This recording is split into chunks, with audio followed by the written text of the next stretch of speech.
Hey, what's up, guys? Mr. V here with Plenties. I'm not sure if there's anybody out there listening. I'm having like the worst evening ever.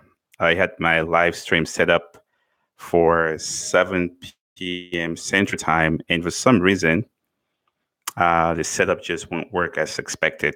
I guess it's technology. It's kind of sad that I work in technology, and I'm just getting beat up by technology right now. So I'm really mad at myself. And I did. You might not see me through that one because I tried. It didn't work. So um, yeah. Oh, Terry, thanks for joining. Can you hear me just fine? Yeah, because I set up a live stream and for some reason it wasn't working. So now I am back to Plan B. So perfect. Thank you so much for joining me. Yeah, so today, what I'm going to do is I just wanted to talk a little bit about my new series that I'm starting here on the channel. Why I wanted to start that series, and just take some questions and answers. If anybody would have maybe on about the channel, myself, or just pretty much any money question that anyone has. So basically, this series is called Debt Free Conversation, and uh, hey, Teresa. Hi. Thanks for joining us today. Play C. I see you.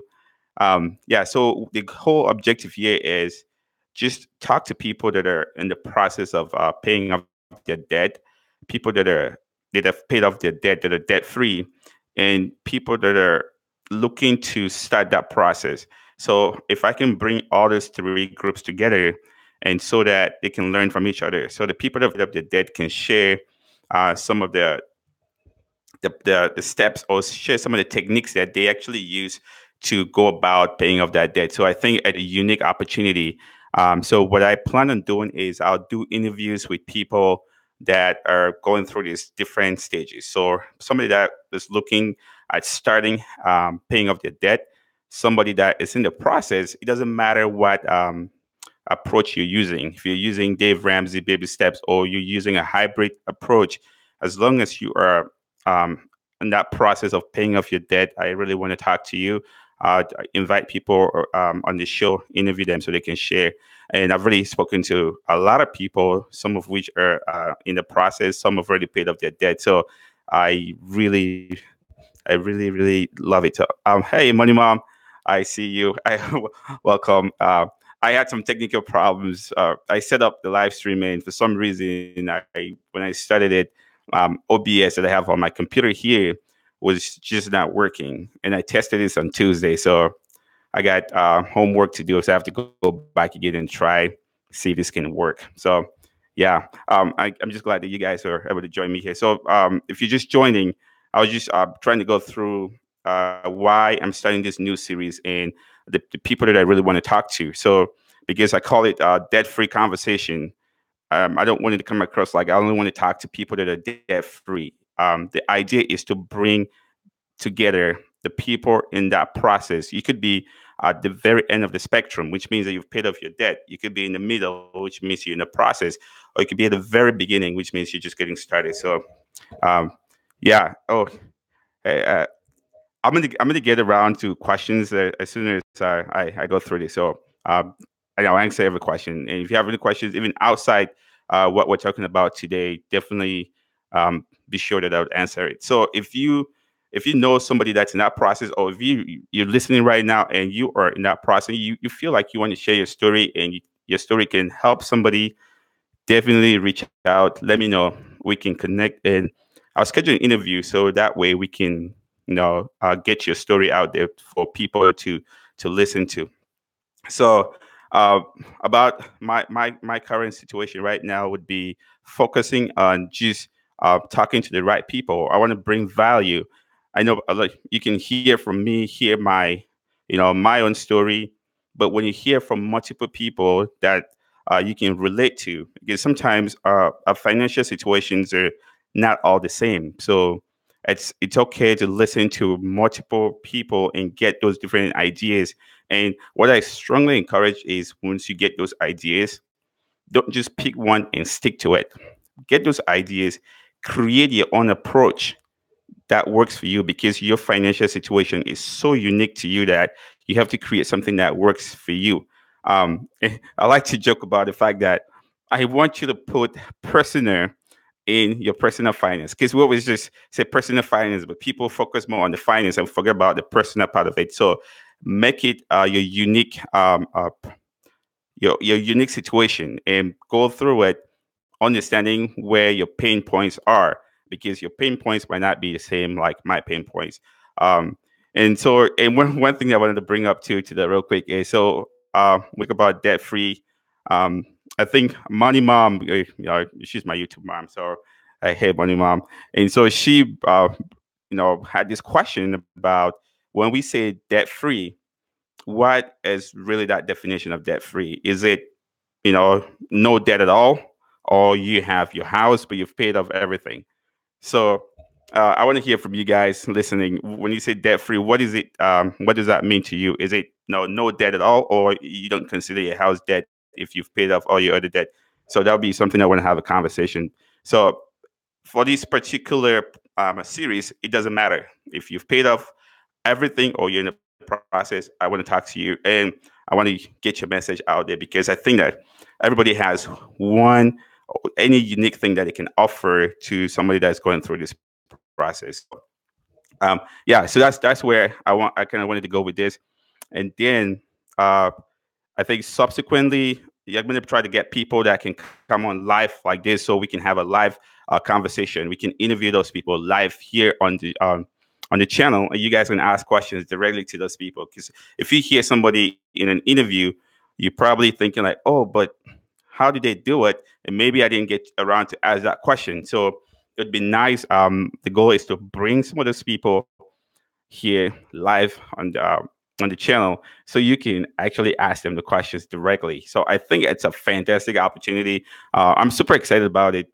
And so today, after this, I'm going to post the first interview in the series. I already have a bunch of interviews lined up, and I still have some coming up. Money Mom is in the pipeline. She's working through some things, but she's in the pipeline. So I can't wait to have that conversation with you, Money Mom. And so yeah, that is where I just kind of wanted to reach out to you guys, and please bear with me. This is my first live stream here on YouTube. So if there's thing that you guys are, if the sound is not okay or anything, or any issues, please just let me know. I want to take it as a way for me to learn and try to make this better. Yeah, so I started off with a really tough time, because I scheduled the live stream, and for some reason when I started it, OBS wasn't working, which is the tool I was supposed to use to stream do the streaming, and it didn't work. So if there's any issues with the sound or everything, just let me know. Okay, so I'm gonna go back and forth with with the chat window and just kind of talk to you guys as we go. But most of you guys already know, for us, like our financial situation here at home, that we've worked our way through debt, and so right now we're trying to start working towards retirement, and but now we have kids coming in the picture, which is something that we need to plan for, and so it's something that we're excited, with kids, but at the same time, you have to, be on top of your game. Otherwise, you have kids, you're not really prepared for them. So we still have a lot of work to do. So, uh, oh my goodness, so I have to go through the list loud and set, saying hi to everybody. So far, I know Terry's out there. Hey, Delisa. Oh, thanks for joining. Appreciate you. Um, and then is that Sally? Yeah. Thanks for joining. I appreciate you guys a lot. Um, so, so Terry says that she's still hugely in student loan debt. Yeah. And student loan debt is one of those debt where, if you look back, it feels sad that you have that debt, but at the same time, you have your degree that you can prove, or you can show that you actually did something. Unless for people that took student loans and never finished school and abandoned everything, then that's where it becomes more of an issue. But if you actually went through, got your degree, you should be proud of your student loans and just walk your way through paying them. And sometimes it depends on what you study in school. You might find it a little bit harder to try to pay off those student loans in time. So just gradually make the payments. If possible, pick up some side hustles and keep going. And just so I think most of you guys already know, student loans, even if you file for bankruptcy, those student loans are not forgiven in bankruptcy. You still have to pay them. So that's just something that we have to be aware of. Oh, thank you, is that Mercedes? Appreciate you. Yeah. So if that's something that if you find yourself in that situation, yeah, don't just think that, oh, this is the end of the world. There's a lot of things that, because for me, what I did is, I mean, straight out of college, I had a job, and I went and bought me a really fancy car. I bought me an Audi A8, and I thought, oh, that was me living the American dream. And I mean, I'm pretty sure a lot of you know my story. So coming here as an immigrant, so to me that was the American dream. So when I started making money, I could buy a car, I could live in a fancy apartment, even though I was making payments, but I wasn't saving any money. I didn't really feel like there was anything wrong with that, because everybody around me was doing pretty much the exact same thing. So until my aha moment came when I met my wife, and I was like, well, you grew up in this country, went to college, and don't have any debt. Boy, you are so weird. Yeah. And so that's where I'm like, there's something wrong with this picture. And from that moment, I took a step back, sold my car, um, got me a really small, easy, low maintenance car, and started putting all that extra money that I was doing payments on the car, started putting it towards my student loan. Switch apartments, downgraded my apartment, and I mean, because I wanted to live the good life, but for me to get out of debt, I had to make some really difficult changes in my life. So it was tough. Even going out with friends, I kind of took a step back. I didn't go out with friends a lot, and I would take, I'll give any excuse if I can't to get out of going out to spend money, just so I could pay my student loan. So that's something that you can definitely work on. So Terry said, I ended up not practicing as a lawyer, for long, and now I work with animals. Wow. So that is where you have that your passion comes into play. And so at what point do we switch from um, trying to get out of debt to following our passion? That's a very difficult question. I don't have the answer to that, because sometimes I feel like it hits you at a particular point and you just can't say no. So yeah, it's so Terry, if you can share with us, like, how did you feel that, oh, maybe practicing law wasn't for you? When did that come about? If you don't mind sharing with us. Yeah, as Delisa says, she made some sacrifices to become debt free. Yeah, I have watched your channel. I've seen your stories. Some of the stuff that you've shared. Like, yeah, and that's the bottom line. Like that whole idea of making sacrifices. And I don't know of any person that would be debt free without making sacrifices, because unless you win the lottery, yeah, some people get lucky that way. They win the lottery and they can pay off their debt without any sacrifices. But otherwise, somebody's got to give somehow. I can't think of anybody that could just go without doing it. Um, yeah, and so, and if you actually watching right now, like, so what sacrifices that have you actually did you do, or are you doing right now to get out of debt? So if you don't mind sharing in the live chat window there, so we can all talk about it.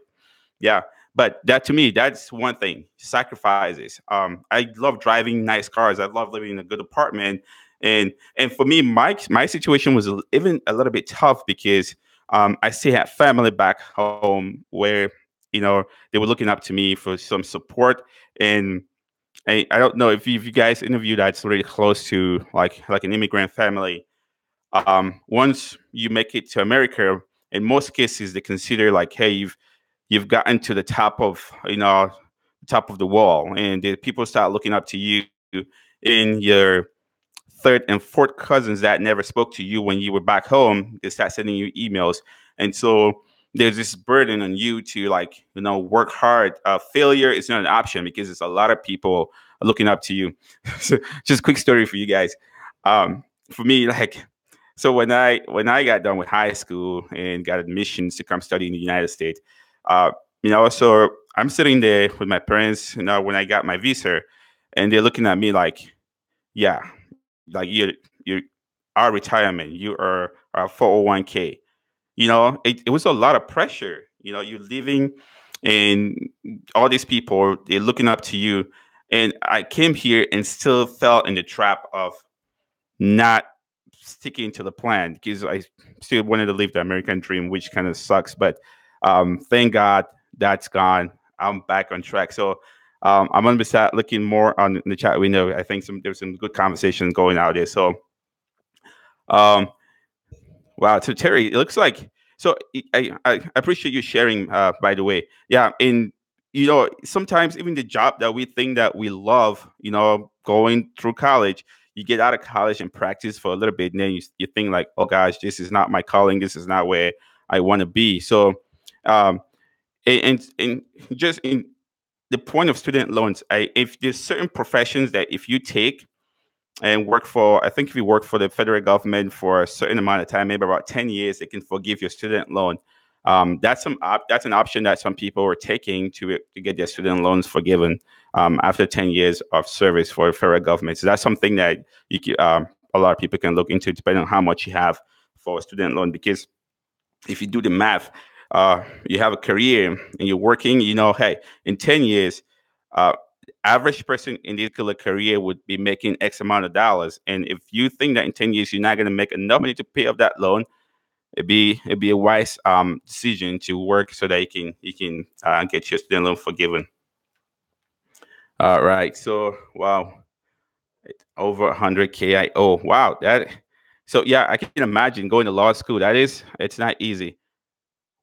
Oh, by the way, big shout out to you. And I mean, you went to Harvard Law School, right? You are smart. I love it. Yeah. So for that situation, it's just something you have to gradually work your way through it. And so, how good of a plan do you have right now to get yourself out of that, out of a student loan? Do you have any projected timeline that you're anticipating getting yourself out of student loan? So, Julia just jumped in. Hey, Julia. Yeah, and I need to get back to you. I was just responding to emails today. If you're just joining right now, we went through, and I was talking about this whole debt-free conversation. The whole purpose is to bring people that are on either end of the spectrum. People that are completely debt-free, people that are in the process of becoming debt-free, or people that are just about to get started with their debt-free journey. So I want to bring that conversation together, take these stories and share them, because there's somebody out there that can really benefit from the stories that we're going to be sharing on this new series that I'm starting. So if you are in the process, you can learn from somebody that's completely debt free, what they did right and some of the mistakes that they made. If you're just getting started, you have somebody that's in the process, or you have somebody that has completed their debt free journey, and so you can learn from them. So that's the whole idea of this new series. So yeah, Julia, so I'll be reaching out to you. I'll send you an email today so we can get something going for you. So oh, all right. So Julia said, I'm restarting my debt-free journey. Yeah, all right. That is good. And the good thing is, like, you have this whole army of people that are like-minded, and the support is there. And so uh the tagline that I have here is that web being debt free is not weird. So feel free, reach out. Everybody that you be talking to in the community understand exactly what you're doing and where you want to go, and so the support would always be there for you. Um, One quick note too, like another support group that I'm trying to start would be Facebook group dedicated just for this whole debt-free conversation, where we can sit there and talk about our debt, and talk about what we're doing right and what we're doing wrong, and if there's any mistake that we made, and learn from the people that are also doing it. So it's actually called Debt Free Circle of Influence on Facebook. So that's the name of the group. It's a closed group. I haven't started promoting the group, so this is like the first open promotion for that group. That where I want to like have people where we can just have a conversation and just keep it within ourselves. So debt free but currently unemployed. That's Sally. Uh, well, yeah, that's awesome that you're debt free. And can you imagine if you were not debt free and you're not employed? That would be very very bad because I mean the chances that you might end up on the street if you don't if you don't have people, family, friends that can actually support you. So I hope that you get a job here soon. Um, and so yeah, if you in terms of even looking for work, I don't know what you do, but if you have any questions about finding a job or in terms like freelancing and stuff like that, just reach out. I have some ideas and I know people that can actually help you go through it. So Delisa said, I never thought a year ago that I would be uh, on baby step 6. Yeah, that's crazy, isn't it? And the most important thing is to get started. Once you get started, man, boy, you're good to go.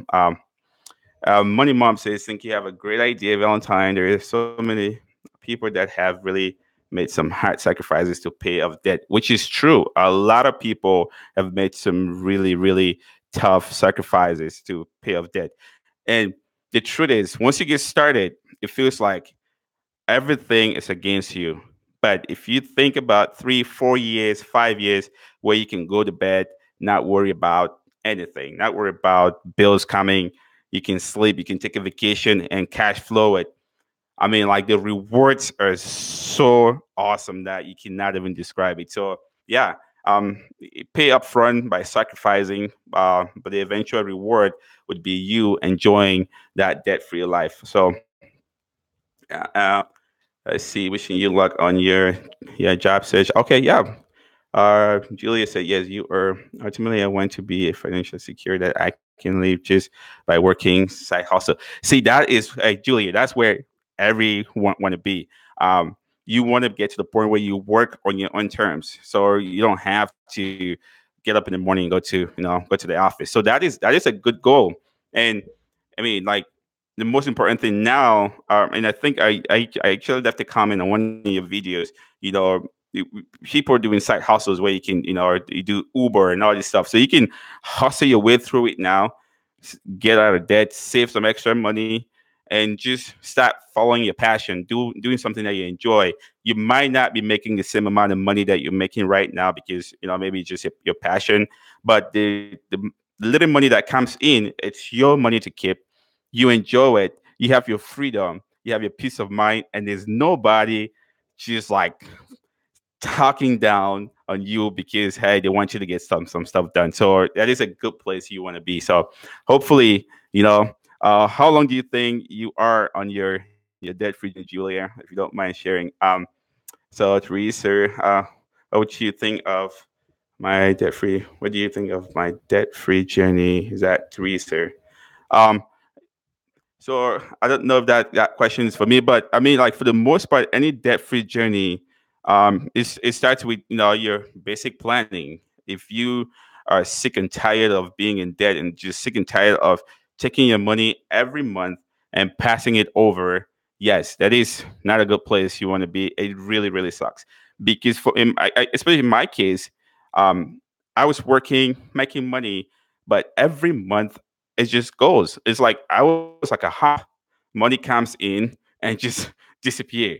And so my whole idea was, hey, I want to keep that money and not give it out. So now it feels good that all the money that comes in, you know, if I'm making payments, I'm making payments for things that I care about. And if I don't have any car loan or student loan that I need to worry about at this point. So it's a great feeling. So if you're in that process, yeah, just keep going. So Teresa, if you want to share your story, definitely let me know. I think after this video, the live stream, I'm gonna put my email address in the description so you can actually send me an email. We can get together.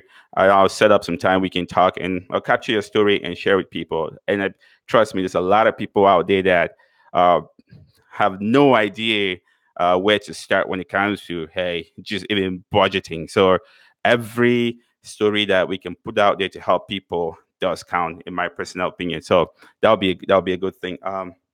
So let's see. I'm paying on the smallest debt first, then work my way to the largest. So Teresa, that concept, it works. You can look at your personal situation and see if it works. Sometimes, if your largest debt is the one with the most interest, or your largest debt is the one with the least interest. So I don't know if you took all those things into account.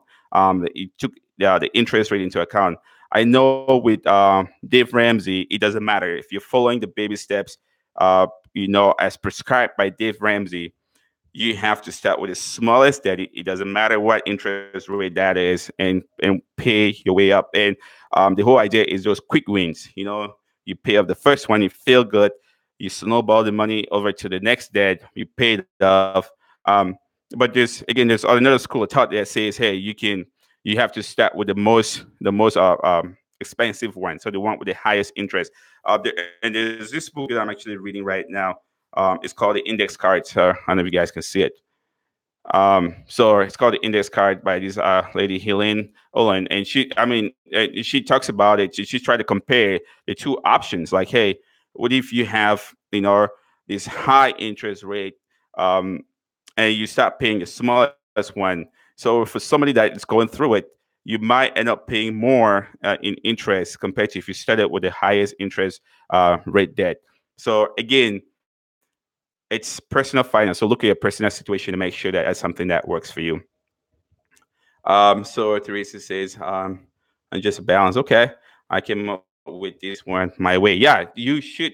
I love that you are doing it your way, and it should be personal finance. So look at all the different options that are out there. Find what works best for you, and go with it. So yeah, I see people that I talk about Dave Ramsey. Oh, this is where I don't follow Dave Ramsey, or um, you know they deviate from the plan. They still follow some of the baby steps, but some people would do baby step 3 before baby step 2.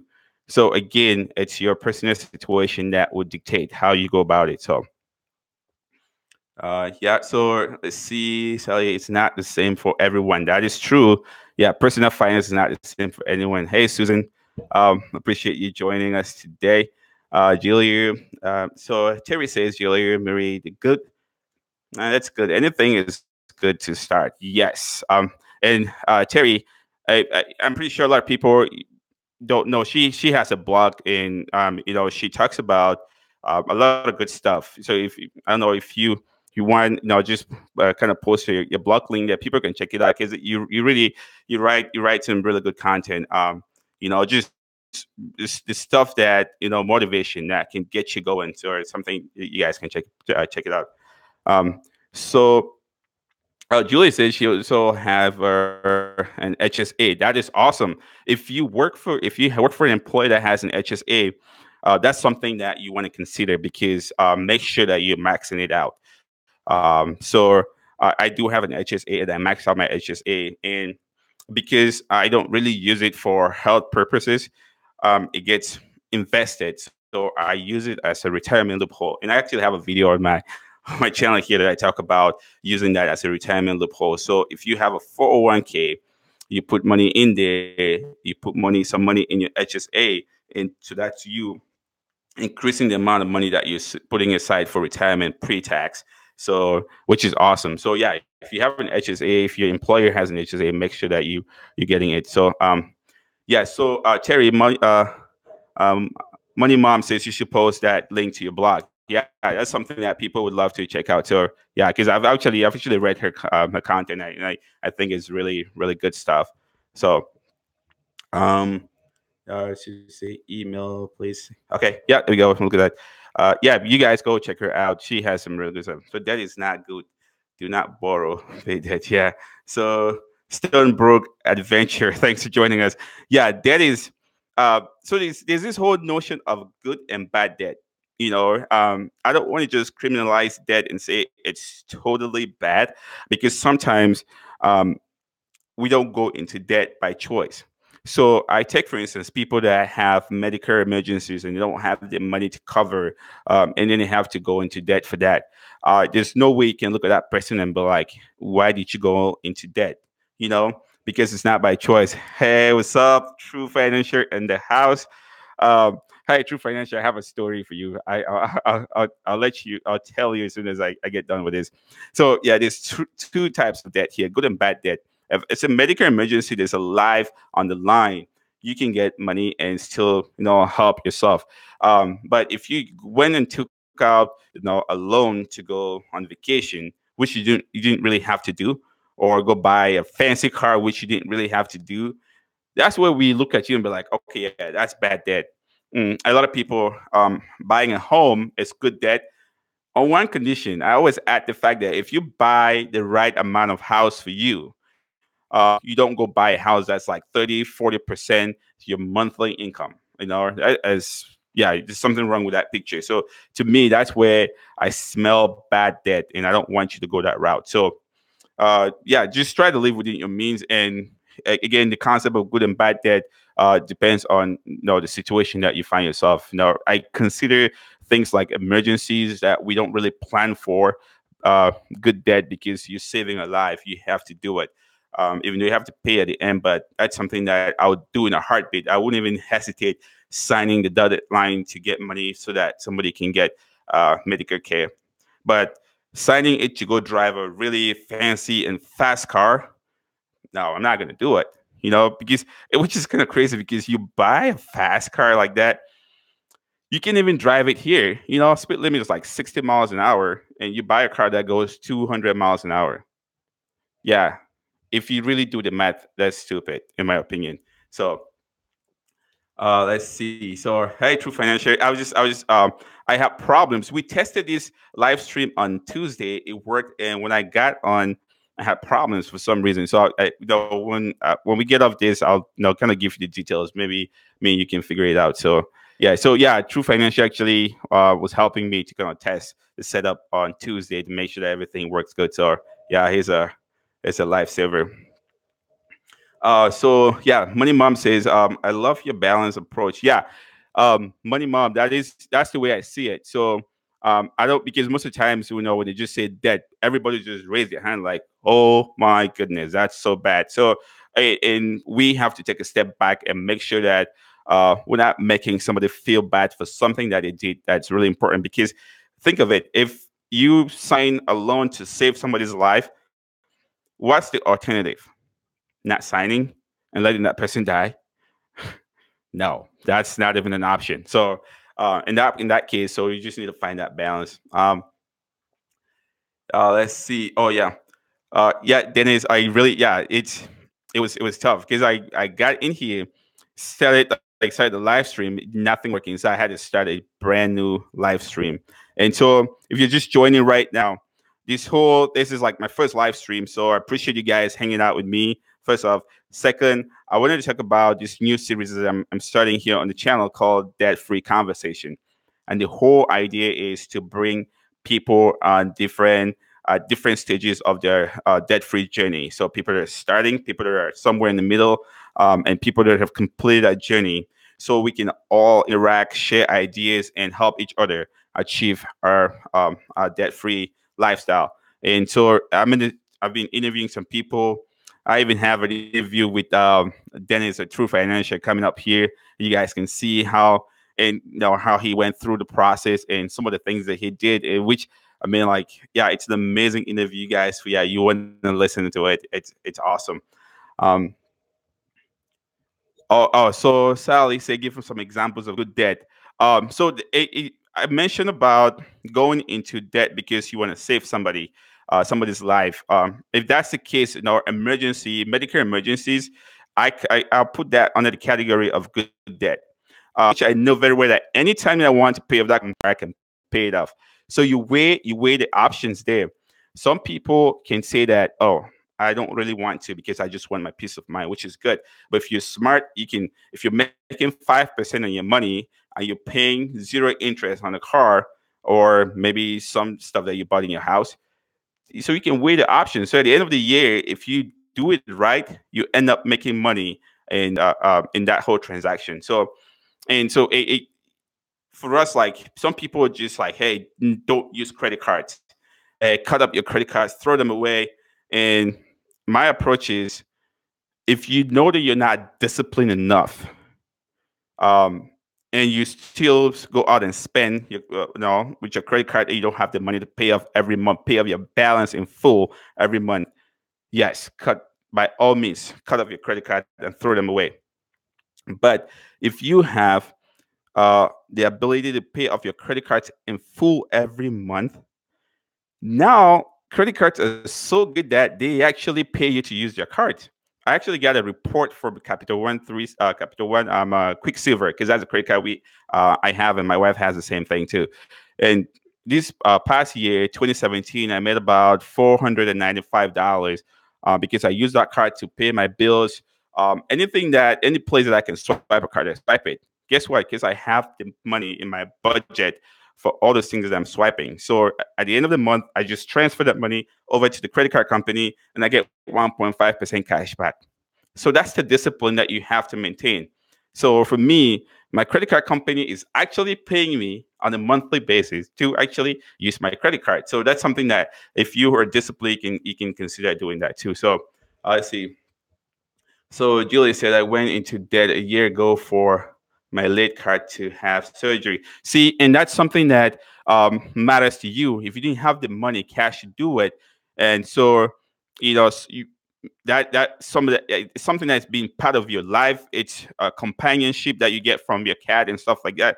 As you just can't sit there and watch it die. So you would do everything in your power to try to save it or give it another chance at life. So that's something that, to me, that's something that I can totally understand. But then for most people is, yeah, for a situation like that, at what point do you decide and say, okay, I'm going to cut my losses, or I'm going to keep trying to save it? That's a debate that we can have. But yeah, if something that you really want to save a life, or just give something another opportunity or another chance, another shot at life, then yeah, by all means, I'll say, yeah, if you can do it. Who else do you have planned to do with this interview with? Oh yeah, great question. So I have an interview with Kelly over at Freedom in a Budget. Tomorrow I have our live on a budget. Angela. So I have her tomorrow and tomorrow morning. So yeah, and then I also have some bloggers that I'm talking to. That I'm going to do the interviews next week. Let's see, Mike with Money and Live TV. I already have his interview, so I'm actually working on getting that clean up and ready to go. So yeah, this is just a list, and I've been amazed with the response. It's been so great. Like, it just kind of go back again to how awesome this community is. Like, you reach out to people, make time, and schedule. You will sit there. And so, like, when I did the interview with Dennis, like, we spent like the first 20-25 minutes just catching up, because we've been like talking and commenting on each other's videos. But the first time, like, we actually started talking, it's like, wow, this is awesome. We just sat there and talk before. It was like, oh, okay, by the way, I need to record an interview here. So it was so fun. So yeah, and if that's, again, like, if it's something that you are really interested in, let me know, and I could definitely get you set up for that. Yeah, thanks for that question, Dennis. Julian. Yeah, so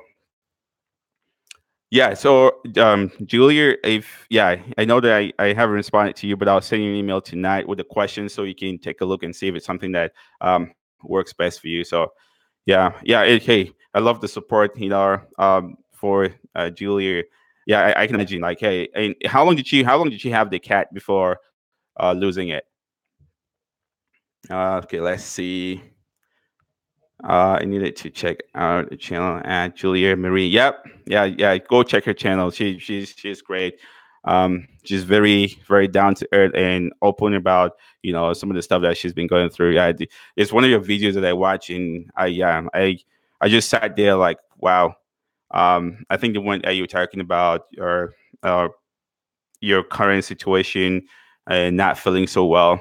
I don't know if I'm allowed to say it here, but yeah, I just sat there and was like, Yeah, so I'm glad that you're feeling a lot better now. So let's see. So nothing was guaranteed to work. Putting to sleep was the humane decision. Yeah, and that's where I said, at what point do we decide to say, okay, hey, can we stop and just and just do the right thing? Which in your case, Julia, you realized when the right time to do it. So yeah. Uh, so this is wonderful. I really appreciate you guys coming and hang out with me. Uh, I don't know if you guys can hear. My son is running upstairs. He's supposed to be in bed now. I don't know why he's still up running around. So I definitely will get him to come join us sometime when he's not too tired. Because today he wasn't really acting like himself. Just being a little bit crabby. These kids will be kids. All right, let's see. Money mom, I want to meet your son. Definitely, no, you're gonna meet him. Yeah, he knows how to charm people. So you meet him. I'd see. I think by next live stream, I'm gonna try to make sure he can swing by and say say hi to you guys. Um, oh yeah, Dennis, definitely you're gonna meet him. Um, yeah, he's 15 months, and we in April. For those of you that now follow my story, in April we have another one on the way. And guys, we haven't come up with names. Oh, so I gotta share this with you guys real quick. So my wife now found this app. It's called Baby Name. So it's like Tinder for names. So we sign up, me and my wife, and so you swipe left or right if you like the name. So then it will tell you guys if you guys have a match in terms of the names that we've swiped. And so far, we've only had two matches. So we see have a long way to go. There you go, Dennis. Yeah, it's a funny app. I didn't even know what my wife was doing. She found the app, but yeah, she looked at it. Was like, oh yeah, we can. This is how we can easily get the name because my first son, like his name was easy because he's Valentine Jr. So that was very straightforward. But now we have to do some work to kind of get a name. Money mom say have a girl, have a girl's name in case. Well, they've actually double checked it twice and said it was a boy. But I'll take your advice, money mom. I'll definitely take your advice, just in case. If you have any suggestions for girl names, hey, let me know. Good ones. I'm open to it. My name is David Allen after my hobby. Yeah, there you go. See, he's gotta have a junior in the house. So, yeah. So yeah, this. I'm just gonna yeah. So right now, for the most part, I'm gonna start posting those interviews, and so now I have quite a few lined up, and I was thinking of doing them every Friday. But I'm super excited to get these interviews out there. So I might take the first week and just post every day because I have a few interviews that I don't think I can wait every Friday because it's like wow, it's just great stuff that I want you guys to check them out so bad. Excuse me. So I'm gonna just post them throughout the week, and then kind of go back to the schedule of doing it every Friday. And again, if you're just joining, I did mention at one point that I'm gonna also try to do kind of a live stream where we can have Q&A. So have somebody and we can ask questions directly to that person. So we'll have kind of like a video chat, and then we'll live stream it so you guys can actually ask questions directly. And the goal too is not just to bring people. I want to bring people outside our community that are still paying off debt or working their way through debt, even though they're not in this community that we have. So it'd be nice just to get that different perspective. And in my way of looking at it is that the more information you get, the better. You can sift through it and find what works for you and implement it, and that's the way to go. Julie said, "Need to think of a boy's name, just in case it's a boy." Uh, wow, I for sure, for sure. My wife has we've confirmed it twice, and now you guys say, "Money, mom, you've got me thinking." Like, it looks like we have to go back again to the hospital to go double check. So, let's see. This is being shared with The black necklace. Wow, this I'm getting some good ideas here. I wish you can actually. Is there a way to save these comments here? So it'd be fun to like save it, like go back and release it and read every through them because it is so awesome. Terry, see you three subs. Sorry, right. Oh yeah, there we go. Hey, I appreciate you supporting. Yeah, and that's been one of the things that I've actually seen within this community that has been awesome. Like this support has just been fantastic. Talking of Money Mom here, she has been wonderful. Dennis, just like some of the shout out, Take It to Freedom did a collab where she actually posted my video on her channel, which is kind of crazy. Wendy Valencia actually sent me a shout out. Our life on a budget. Angela, she like shout outs like it's just so wonderful. Like you just talking to everybody. It's coming together. YouTube is gonna demonetize some of our channels, but guess what? We're not going anywhere. We'll still continue to create good content and still be part of the community. So I'm not sure if their goal is to try to reduce the number of people that are creating content. If that's the case, I think they're gonna fail because yeah, we're not going anywhere.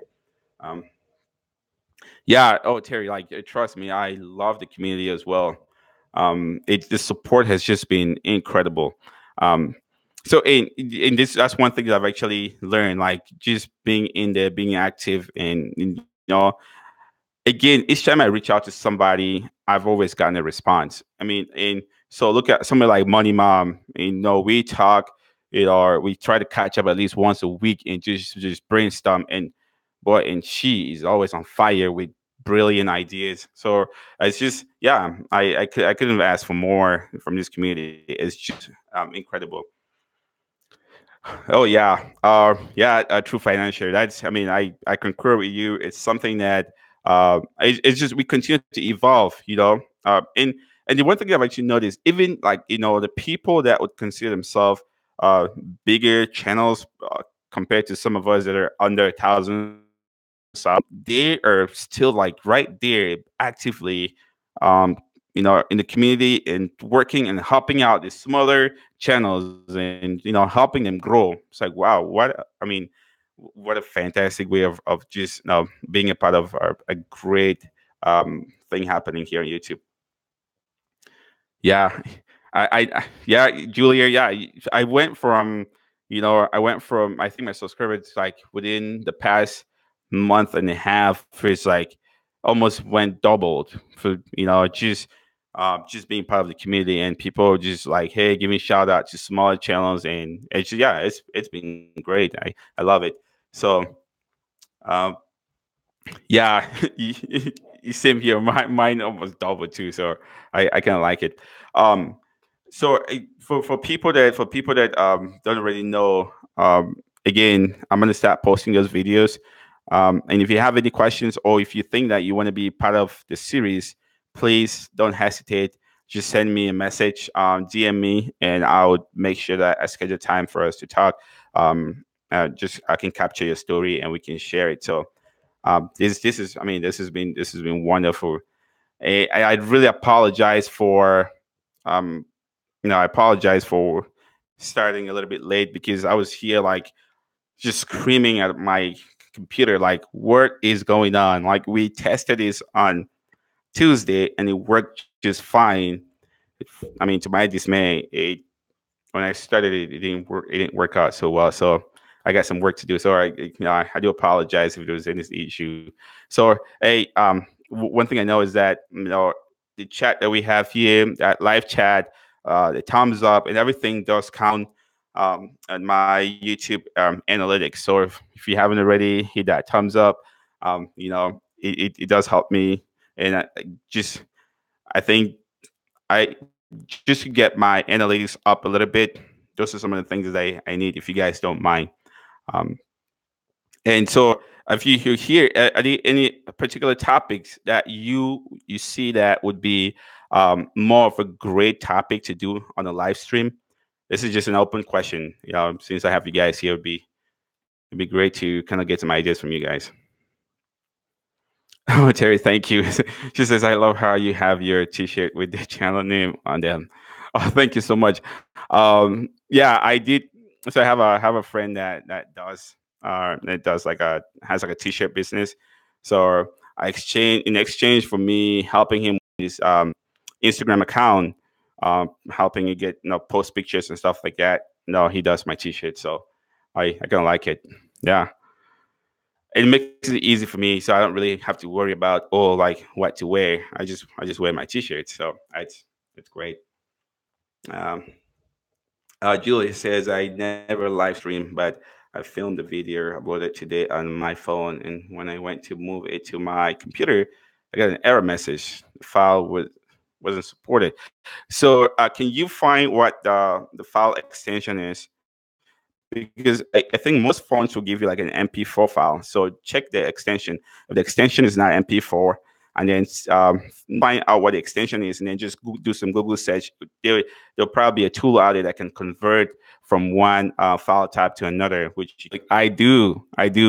Um, I wear it when I go to a grocery store, when I go to the mall. I mean, I pretty much like if I'm just going out, I can just put my hat in and go with it. So, yeah, I love wearing it.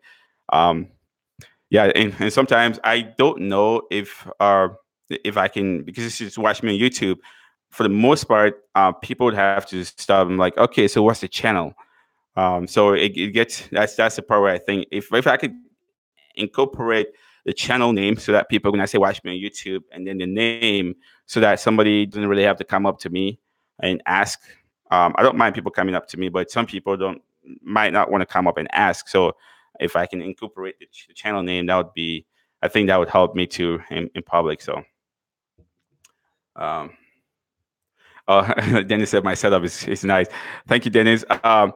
A lot of this stuff I actually did myself. So if you look like the signs that we have back here, I actually did those. I made the entire frame and cut up the signs. With those letters you see, this is just that's just cardboard that I cut out and then use spray paint and spray them. So all that stuff there didn't cost me $20. All everything. So I have those two. I have two over there, and everything together probably cost me like $20. So I try to do a lot of stuff. Even the lights that I have here, I built my own light with cardboard. So I use cardboard and I use foil paper inside, and just it works more like what you call like what you have like studio lights. So I actually built mine. So it saves a lot of money just doing it that way. So yeah.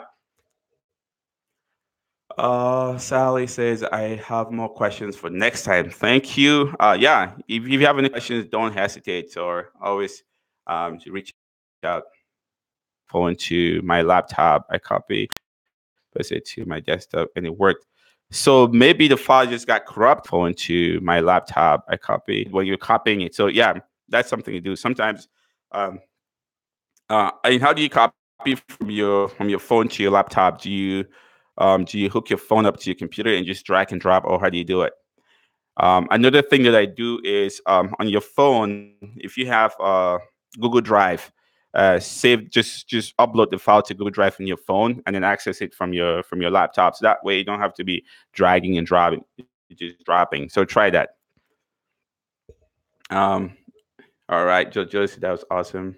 Do people ask about it? Yeah, some people do ask. I've even So the other thing that I did too, I already had once to the gym, and a lot of people stopped, and asked me about it, and said, "Yeah, and it's my YouTube channel, and I talk about personal finance, career, and life."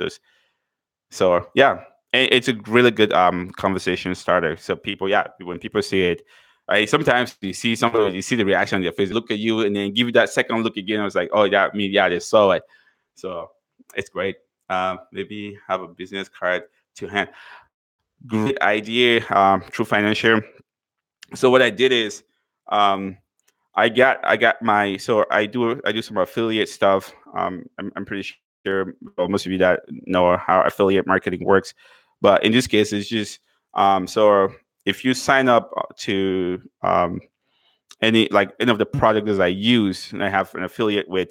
So I get with Personal Capital. If you sign up with Personal Capital, which is free, you get $25 for just signing up and using the platform, because I use it to track our net worth, and so everything goes in there. It just gives you a total. So they gave me $25, and I used $10 out of that and got some business cards that I'm going to start handing out. So that's a great tip, Dennis.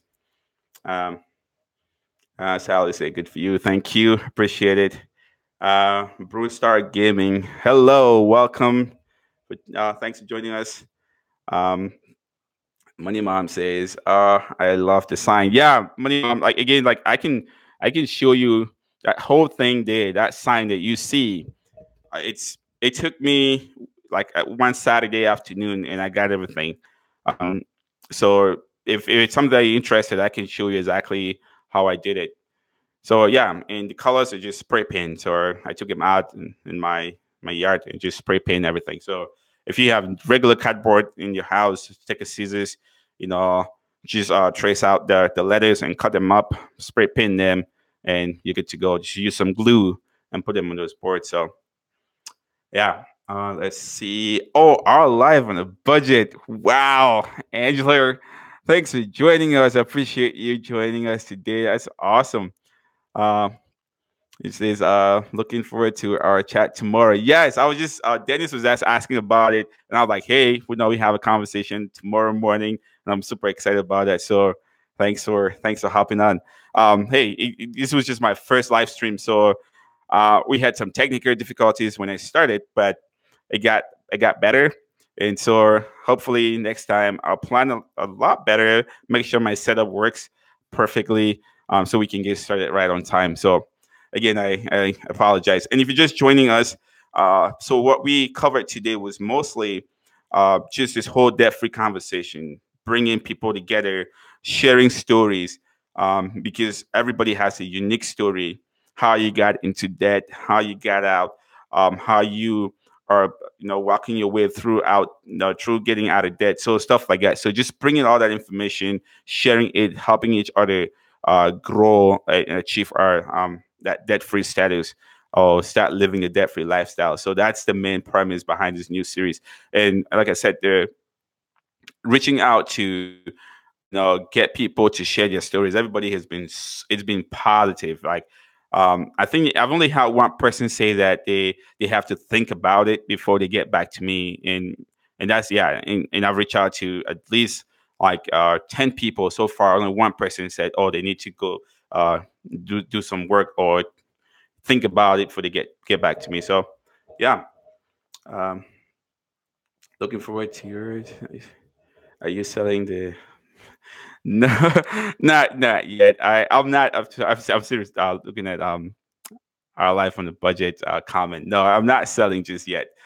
But great idea. I might think about it. So I refresh and I have for twirling spaghetti. Susan, is that on like your monitor? So Julia said drag and drop. Yeah, so for drag and drop, there's a chance that the file might get corrupted. So if you have got, excuse me, if you have Google Drive on your phone or any other like Dropbox or any other cloud storage device or service, it'd be easy. So from your phone to that, and they could just access it straight from your computer. So if that's yeah, I'll give it a shot and see if it works. Um, Yeah, yeah, you're welcome. Yeah, just yeah, try it because that's the way I do it. I don't really worry about moving stuff around. So if I have my phone upstairs, everything is in that drive. I come downstairs, I don't have to run back upstairs to go get my phone because I already have all the files in my Google Drive. Oh, so hey, let's see. Hey, okay, yeah, that's just our life in the budget saying hi to some good people. Uh, Money Mom there. Let's see. Mm, I have Google Drive. Yes, if you do, definitely try it. That's what I use, and it works just fine. Um, I think if it's about if you have just a basic Google Drive, you have 15 gig of storage that Google gives you, and it covers your Google Photos, your email, and your Google Drive.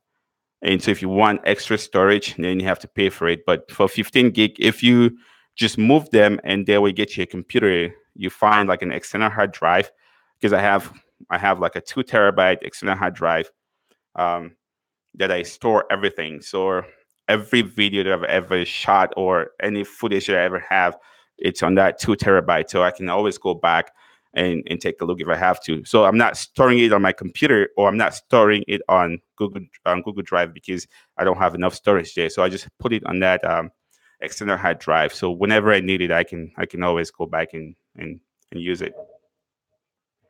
So Terry said, got my student loan refund this semester. Oh wow, I paid off my credit card. That's awesome. That's a win. So let's call for a celebration. Yeah, put them in the free. I love that idea. As I was telling people, like, hey, you freeze your credit card so you can't get to them. Freeze them.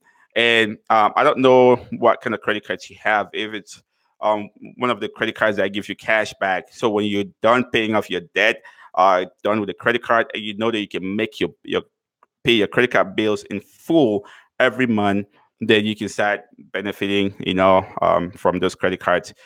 And the way I put it is, you use those credit cards, and then they pay you for using the credit cards, because that's what we did. Like last year, sorry, we combined, we made about a little bit over $1,000.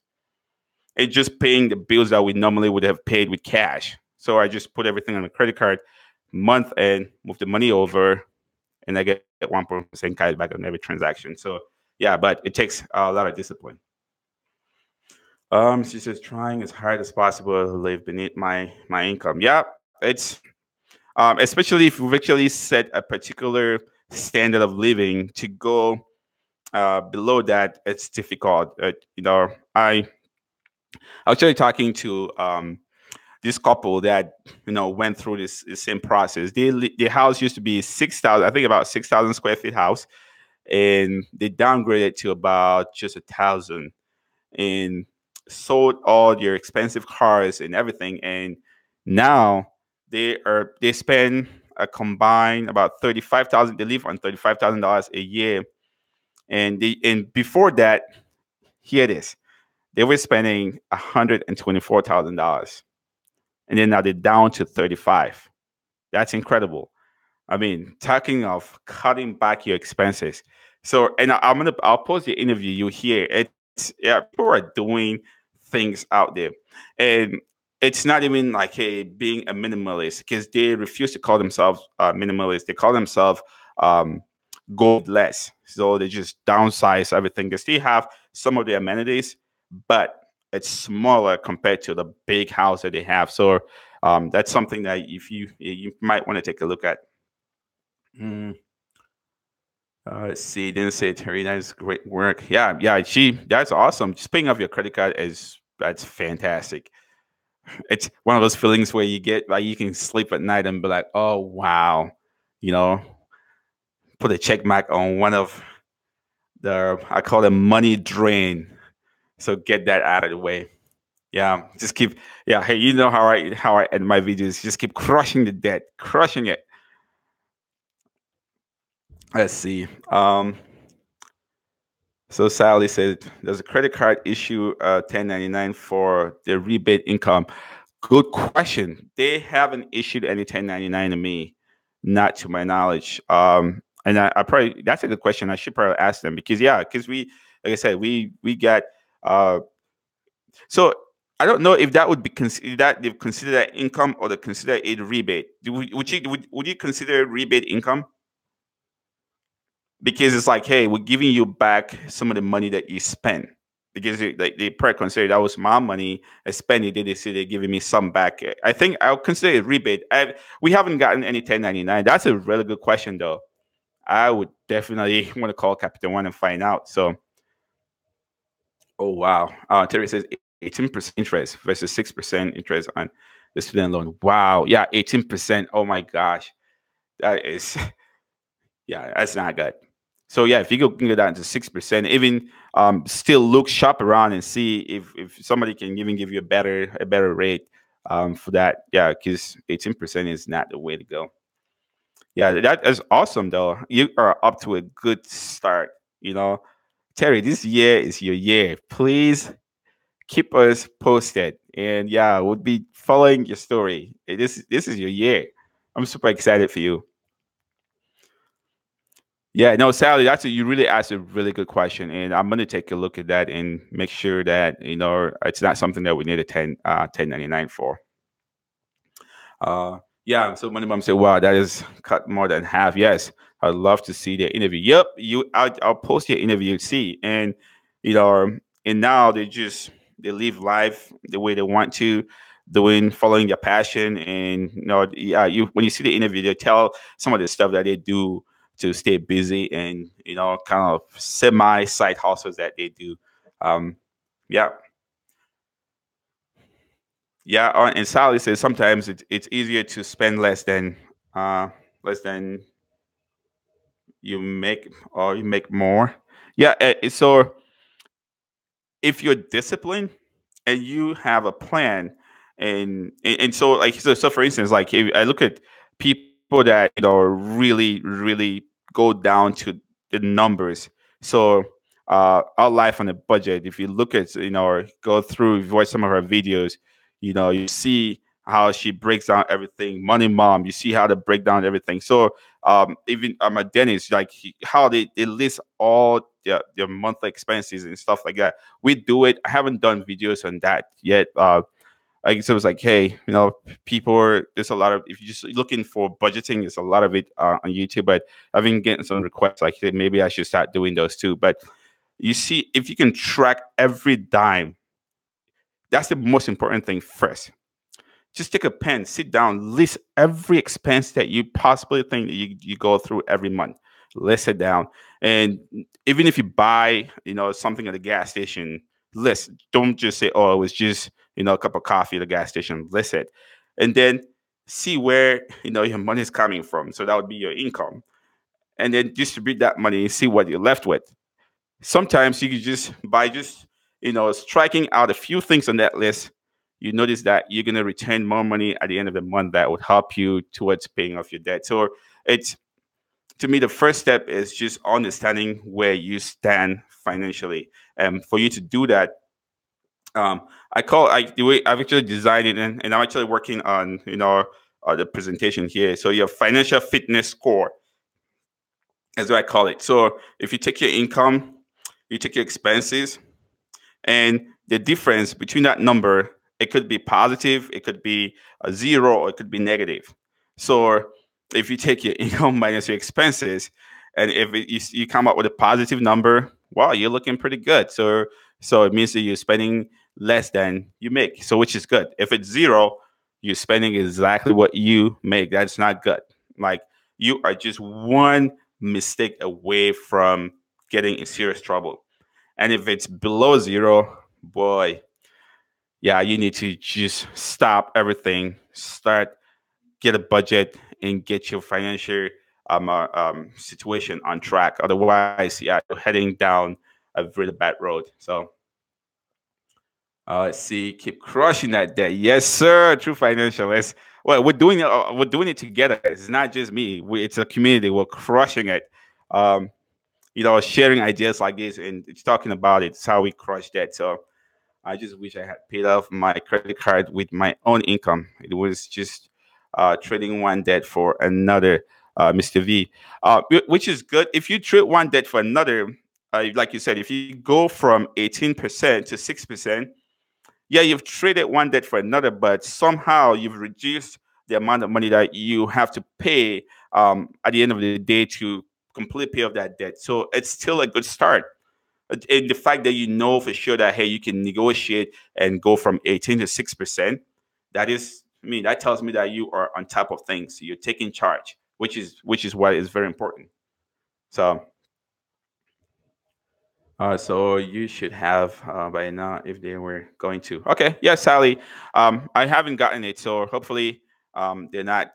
I mean, last 2016 we didn't get it, so I don't think that they would send us a 1099 for the cashback that we get. For you guys, no. Uh, right now, has anybody gotten cash back on their credit card? And if yes, did you ever get a 1099? I think it's a question. I don't have the answer because we didn't get it. So if anybody has experienced that, please share it in the comments or in the live chat. Just Google it. The tax act blog says they are typically not thought of taxable income. There we go. Thank you, Julia. So we're getting some answers already. Love the budget bootcamp. Our life on the budget. That yeah, like I said, like yeah, she's fantastic. We're talking about nailing down the budget and crushing debt. Knowing where every dime goes. That is the way to go. Yeah, she's awesome. Um, Yeah, Julius, I haven't watched the budget boot camp. Yep, when you have time, head over there, check it out. Yeah, great stuff. Yeah, again, if you struggling with budget or you just want to get to see a different perspective of budgeting, yeah, look at the way different people, everybody's doing it, and then see what works best for you, and use that to create your own particular budgeting approach that would work for you. Cultivating my life. Hey, how you doing? Thanks for joining us. Um, yeah, Kayla in the house.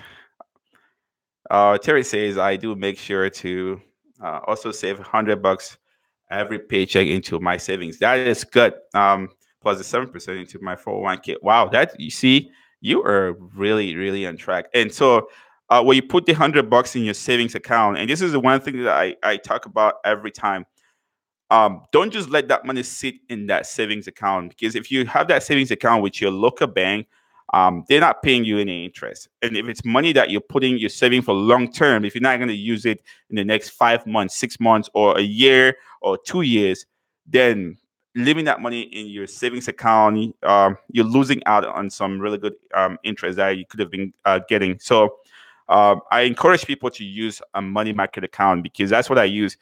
So you go from your local bank that pays you about 0.03% in your savings account to a money market account that would give you anywhere between 0.6 to about 1.4, depending on how much money you have in the account. So definitely consider checking out money market account. I do have Capital One 360 money market account, and because I have over $10,000 for in our emergency fund in there, so they pay us 1.4% interest on that account. So, which is some way better. Is it going to make you a millionaire? No.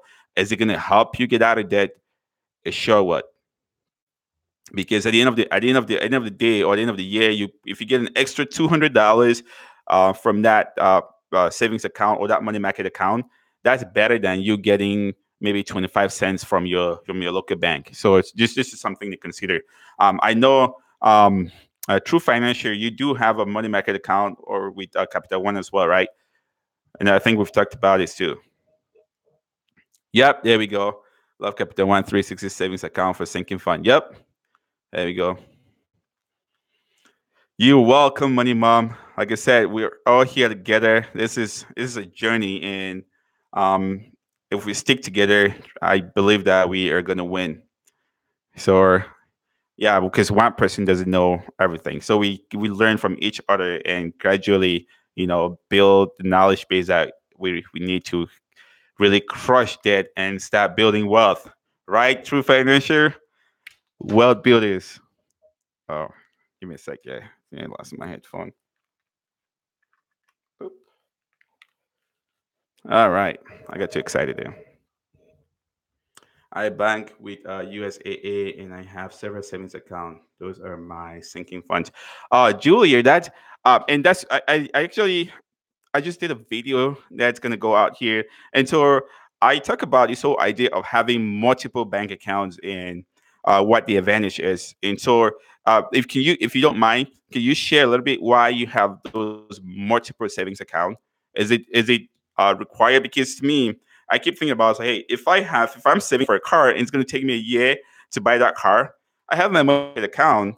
It's out there. I'm not touching it. So it has my emergency fund, and I know my emergency fund is X amounts of dollars. and I put in an extra, say $5,000 because I want to buy a car that's worth $5,000. Speaking of which, we're actually saving up for a car because now that our family is getting bigger. We need a bigger and solid car for the family. Back to the point. If you put everything in there and they're paying you that amount in interest, so 1.4% for instance, with Capital One, wouldn't that work? Or do you see that you have a particular advantage for just spreading everything and having? Because I've seen people that say they have about 12 or 13 different checking or savings accounts, and I'm thinking like, whoa, 13 accounts. I if it's savings and I put in a money market account, it's out there. I'm not touching it. So I know that in that account, I have see you have $5,000 in the account. Hey, $2,000 is for your sinking fund. $2,000 is for maybe a car, and $1,000 is for maybe that dream vacation that you were planning. And so it's in there. It's getting that interest, and which is good. So if you don't mind just sharing why you have, so let's see. I think yeah, we're getting some really good response on that. So I bank. So our live on a budget, love sinking funds. They help give you a buffer when things happen and prevent debt. That is awesome. Yeah. I think Money Mom, and that's something that we talked about earlier today. Just getting that buffer where if stuff happens, you can always roll back without going into debt. So yeah, that's a really good tip right there. The interest is low, but I'm happy with the bank overall. That's good. So if you're happy with the bank and you don't really care about that interest because um yeah, you want something to have peace of mind if you go there. Like my experience with Capital One has been incredible. I call them 24/7. They respond, and they have always, given me the answer that I'm looking for. Nobody has kept me on the phone for hours or whatever. So yeah, but if you think that hey, you're getting just that peace of mind and you're getting the service that you really expect, then definitely keep it if you don't really care about getting some extra money. Because hey, if I have anything over say 5 grand, I'm looking for the best interest uh, provider and do some research about them and move my money. I used to have our emergency funds with Ally Bank, and then Capital One came out with the 360 money market account, and they paid a better interest rate. I was like, oh, I have my credit card with you guys, and I've had a good experience with you. So it was just a mutual fit for us, and I moved everything over. So Joe says interest. Okay, true financial wealth builders indeed. Yes, sir. Yes, sir. It's not required, but it's easier for me if I have our category split in my budget. Yeah, it's good that you can have the category split in your budget, which is good. And again, if you see that putting them in separate bank accounts work for you, by all means, whatever works, stick with it. Yeah, continue to do what you're doing. Um, so in your budget sheet, you can have the separate categories, but for us, when it comes to actually saving it or putting it in the bank, those separate categories go into that one account. But I know coming out, it's coming out and going into the different categories if I have to use the money. So that's the way we do it. But yeah, if you find something that works for you, definitely go with it. I have 7 savings account. Oh, our life on the budget has 7 savings account. I'm too sloppy to keep track of each dollar in a spreadsheet, so I just want to see what I have for each goal and a quick pick. Yeah, that's a good way to go. So again, it's just going back to the whole idea of putting the personal in personal finance, right? So you're making it work for you. You see what works for you and your family, and you go with it. So yeah, again, like when we first started talking here, and I said, don't just look at somebody approach and say, oh, that's the best approach and I want to follow it. Make sure that you understand that it aligns with where you want to go financially. So sometimes yeah, it might not be a good fit for you, but take it, tweak it, and just make it work better for you. So um, yeah, so you want to understand your financial need, and then you find the approach that would work based on the needs that you have. So um, See, Julia says, "Are live on a budget?" Yes, I do both. Separate account and I track in Excel. Yeah, see, it does work. Daniel says I have 7 savings account. It's easier to see them split, no fees, so I don't mind having so many. There you go. Yeah, I mean, again, you're not charging you any fees, and you don't mind tracking those, which yeah, it totally works for you. So I love it, but Julie, you rock. Yeah, she's a rock star. I wish I could be that organized. Oh man, again, like I'm looking for me, like when it comes to staying organized, cleaning and keeping things together. I yeah, you can call me, but like just on the budget side, my wife is she's on top of that. So even before I'm like, hey, I gotta go update the budget, she's just like, I did it already. I'm like, wow, thanks, honey. So yeah, she's on top of every dollar that we bring in. She knows exactly where that goes, and it's awesome. And I don't know about you guys, but I mean, for people that are for couples, do you guys have separate roles when it comes to managing money, or you all do it together? So, like in our case, um, just running the house and doing everything. A lot of it, my wife do a lot of it, but then on the investment side and making sure that money 401k and just retirement accounts and everything is, I am on top of that. So, but when we do our budget, we sit down and talk about it, and I'll give a report where we stand from an investment standpoint, and then we go from there. So we do some kind of a divide and conquer. So I don't know if any of you guys out there if you guys are doing a similar thing, or how do you guys manage it as a couple? So let's see.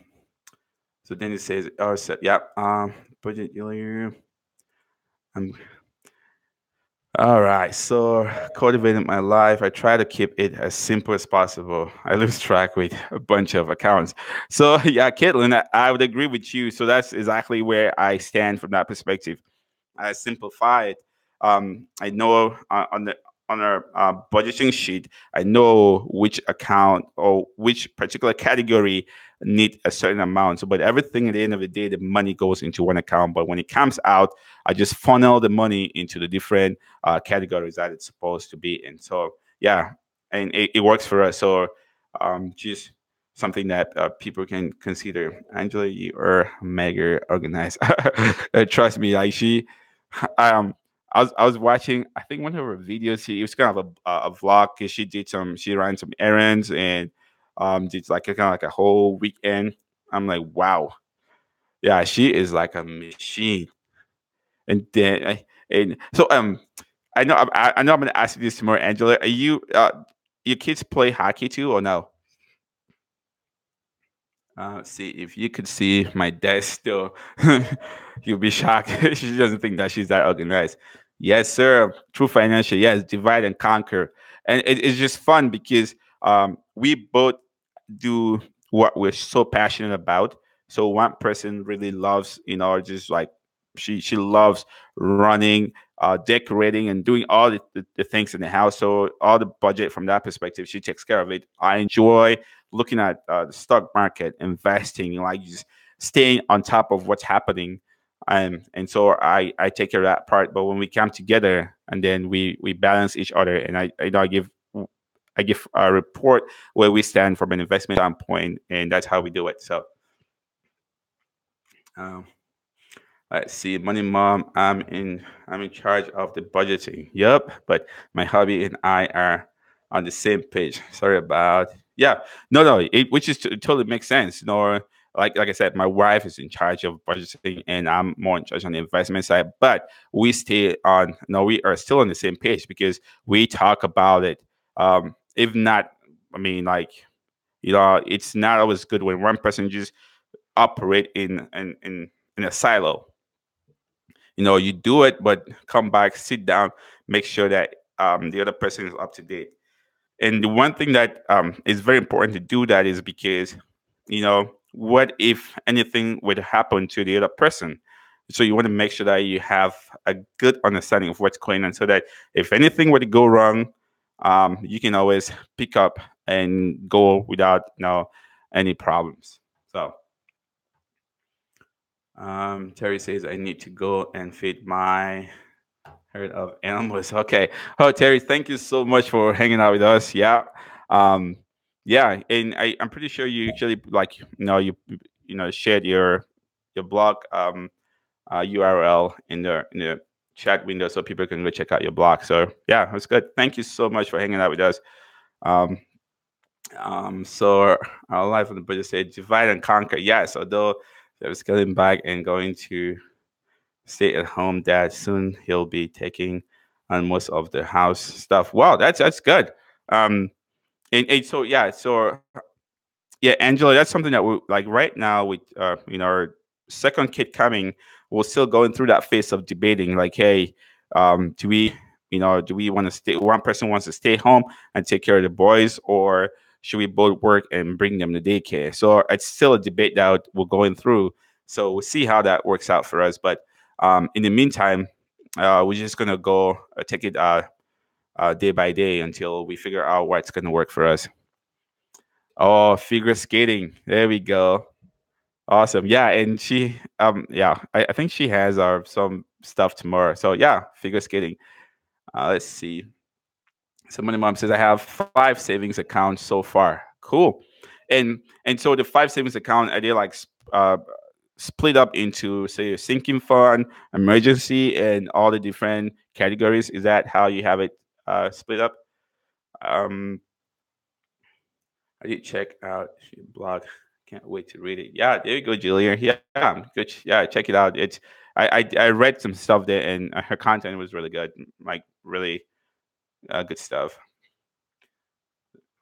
Let's see. So Dennis said, "That's awesome, Angela. My wife and I are planning to make enough one day so I could be a stay-home dad when we have kids." Yeah, that is an option. So for us, right now, I work from home, and so it's just that debate who at the point when you get to that point who wants to be home with the kids and see if it balance for us. Yeah, it I think for especially for the younger kids it's important, but if your financial situation doesn't permit you, you just have to do what you have to do to make it work. So minimum, so let's see, is love in a big server. Yeah, oh yeah. Yeah, if you get somebody that's a big saver, that's good. You guys can work together, and more money stays in the bank. Jeff will still do the side gig to help pay for the fun stuff. That's awesome. Wow. So our life on a budget, like if Jeff is staying home and still doing side gigs to still bring in some income, that is an ideal situation. That's a win-win. Because if you think about it, daycare could be really expensive, and if he stays home, you guys are saving on daycare, and then he still has side gigs that he's doing and bringing in some money. Wow. I mean, that's you can't go wrong with that. So that's awesome. When's this on channel? Well kept man. Wow. That is sweet. So Angela, when is he launching the channel? Like he better get started as soon as possible. He's not gonna be monetized like some of us, but I know eventually he's gonna get up there and start making some money. So yeah, I think some of us only have, or today is the ninth, so we're not far from demonetization. It's coming up really fast. Gosh. So yes, all different categories. Yeah, money mom. I hear you. I hear you. So yeah, so our life on the budget says daycare bills are a huge factor. Yeah, they are. It's incredible how people really survive because you have one, two, three kids. They all have to go to daycare. It's like now we only pay for one, and still it's just like money is just going into this hole every month, and then now the second one. So yeah, if you can stay home, because I think what we're doing is if we look at, let's say, my income or my wife's income, the amount that we pay at daycare, if we can do it annually and see that, hey, we you might only get an extra $2,000-3,000 after paying daycare and everything. There's really no need for for that person to work. So you can just stay home with the kids and make sure that they have the upbringing and the values that we want, and then still be able to live a good life. So yeah, it's something that we are still working on. We'll find out as soon as we get the baby. He should totally start a channel. Yeah, yeah. I think you're talking about Jeff. Yeah, I think he already picked a name. Well kept man. So that's an awesome name. Well kept man. So let's see. I'm guessing Angela. Did you help him with that name? I'm glad that my parents free daycare. Oh, sweet Julia, good for you. If your parents have our daycare, if your parents can help babysit the kids, that's awesome. Yeah, for us, um, my folks come out and visit every year. Um, my wife's parents are like 3.5 hours away from us, so we don't really have that luxury. We have to make it work somehow. You have to hit that like button. Thank you, sir. Thank you for the reminder. True Financial. Yes, if you're watching, please hit that like button. Sally said it's hard to work at home and care for the children at the same time. Oh, I hear you. It's so hard. I didn't think that. In my head, I thought it'd be easy, but it's so hard. You just cannot do it. So my office is downstairs, and so I would come down and shut the doors if I can work. And now I get away with it because my son is not old enough to open some of the doors. But I'm pretty sure when he gets to that point, it's going to be like he's just going to bash in whenever he wants because he can open the door. So I'm going to have to put some locks. He just comes in and grab my mouse and just start doing stuff. And I get distracted sometimes. So what I do now is I shut the door and keep him out. So let's see. When the mom said my daughter writes out the bills for us. That's good. So you guys have a good family situation. Everybody is chipping in to make it work. That's awesome. Susan says I agree. I watched Jeff's channel. Yeah, I love the name though. Well kept man. That's an awesome name. Hey Nancy. Thanks for joining us. I can't wait for Jeff's channel. Yes, we're all excited. This is good. So hey, let us know when he is going live. Julia says I'm trying something for advertising my channel. If it works, I'm going to open it up to the community. I'm testing it now. That's awesome. Yeah, y'all go ahead, do the test run, and if you find value and if it's something that you could do, and I don't know if you want to share it or not, but because maybe it's something that somebody has tried already. So if somebody has tried it, that might just save you some time, or just a quick thought. Um, so Money Mom said, "Love the name, well kept man." I know, no, he, yeah. So our life in the budget say that that name is all him. That's cool. I'm pretty sure the credit comes back to you, Angela. Money Mom said, "We'll move back to Minnesota so I can babysit for you for free." Please, please, if you can move as soon as possible, we would love it.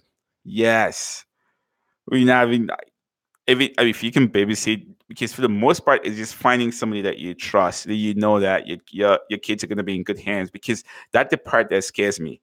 I when I watched the news, and I think just recently here in Minnesota, there was this lady that actually shook a baby, and that baby died. So I'm like, you trust this person with your kid, and then they call you that your kid is in the hospital. You go, and the reason the baby's in the hospital because the daycare person got frustrated and actually shake your kid to the point where they got injured. So it's scary, and we just trust people with our kids. So if you can have somebody that you trust, I think that is the way to go. Or if as a couple, if one of the spouses can stay home and watch the kids, that's it's a better situation. Is Minnesota? Yes, I am in Minnesota. Our life on a budget. Here in the Twin Cities. Um, Sally say teamwork makes the dream work. Oh, I love that. Teamwork makes the dream work. That's awesome, and that's what we're doing right now. Together as a team, we're making it work. Um, so Money Mom says, "Love the dream work makes teamwork." Yeah, see, I love that too. That's just right on point. Julia says, "I put a listing in my is that Pushmark closet. Yeah, I have 60 followers. Uh, Pinterest to follow you on YouTube because I mean, like, I can attest. I have more people following me on Instagram, but it looks like that cross-platform promotion doesn't really work as much because, like, I mean, very few people would click the link and come over to YouTube and watch a video or stuff like that from Instagram. And then and the reverse is true too, because very few people would leave YouTube and go over to Instagram. So I'll take for instance, people that have over 10,000 subscribers on YouTube, and they go on Instagram, they have 500 or 1,000 followers, and it's like, whoa. So ideally, you think that everything, like, oh, if they have 10,000 subscribers on YouTube, they should have 10,000 followers on Instagram, but it's not the case. So that cross-platform promotion, uh, yeah, if it really works, let us know. That I think that would be a good thing. So I'm going to see if my subscribers jump to the next few weeks. Okay, yeah, keep us posted. Definitely, I'll check in with you and see. I taught school for years. Well, mom, you used to be a teacher. That's awesome. I mean, I think teaching and nursing is like one of those jobs where the people that do it, I have like another level of respect for them. Yeah, because I mean, at my job, I work with computers and they don't talk back to me. You know, I get frustrated. I walk away and come back and pick up. But when you work with people, oh man, it takes a really good heart. Hey, budget geek, thanks for joining us, man. Not the most technology savvy. Sorry, a dumb question. Pushmark is where you can buy, sell clothes. Blah blah blah. Good question. So that's for Julia. That's a question from Budget Geek Julia. If you can respond to that, Canada try to adapt my home state, the United States, declare war. So now we're talking. Um, so I just started Instagram. Yeah, Julia, I'm looking at you there. Yeah, check out Instagram and see. I mean, like I said, I have people on Instagram, and that cross promotion hasn't really worked that well. So I gotta go back up in some comments. There's so Minnesota, you're practically Canadian. Oh, Angela, really? I know Minnesota shares, this, hockey culture with Canada. Um, what I think, I look at it from the perspective of anybody that lives in Canada as a Minnesotan on that border is a Minnesotan because um, and somebody actually pointed this out to me. I don't know if this is true. If you look at the population in Canada, it's on it's on the south side of Canada, like on the border between Canada and the United States. And so I'm like, huh. So anybody that lives in Canada is practically in the United States. They should probably just fuse everything and make it one big nation. What do you guys think? Um, so let's get back. So when can let's see, Susan, what part of Florida? Oh, so there are people in Florida. Money Mom says start pre-K. Oh wow, that's even more work. Teaching pre-K. Wow. God bless your heart. Julia Murray, you're correct in what it is. They may like what I'm selling, but it's coming to follow on the yeah. So again, like people go on Instagram because they want to look at pictures and stuff like that. People come on YouTube because they want to watch videos and get some content. So I think the the audience on each platform is a little bit different in terms of what they're looking for. You might have a few people that do crossover, but it's hard. And so you can take, for instance, Instagram and Snapchat. There's like a one group of people that love Snapchat because they see these 10-second videos and they disappear, and then other people, they want to take a picture and look at it again, and so they go to Instagram for that. So again, if it works, please let us know.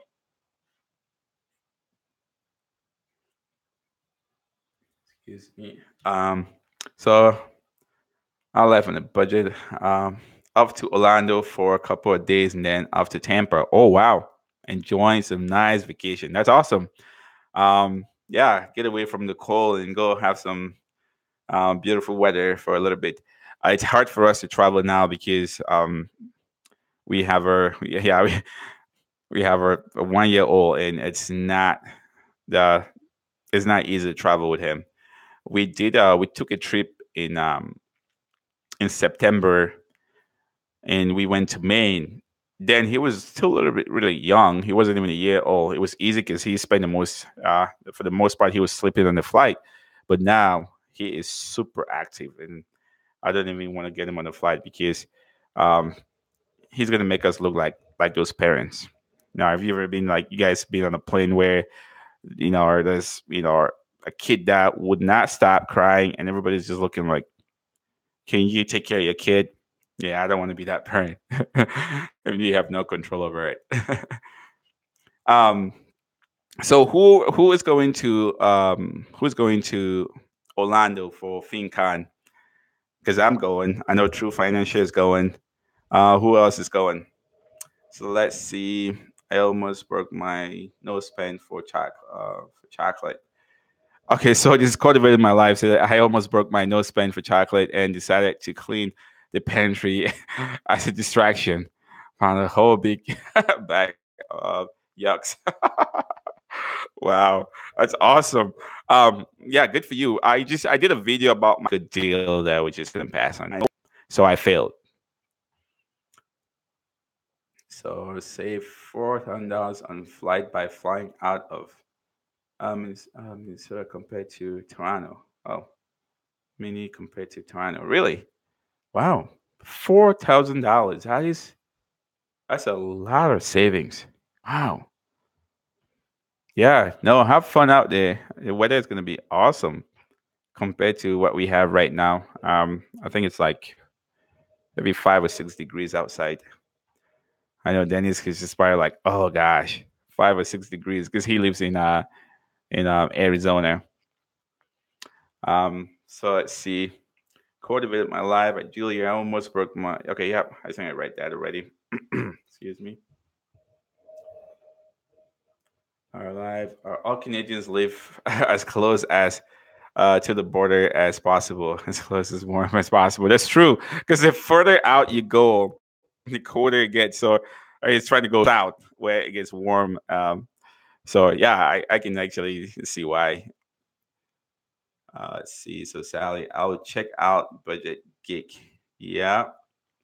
Please, please, all smaller channels need every support that they can get. So if you haven't, most of the small channels, check them out, show some love, and just continue to uh, do the teamwork that we've been doing. So let's see, Julia, live. That is awesome.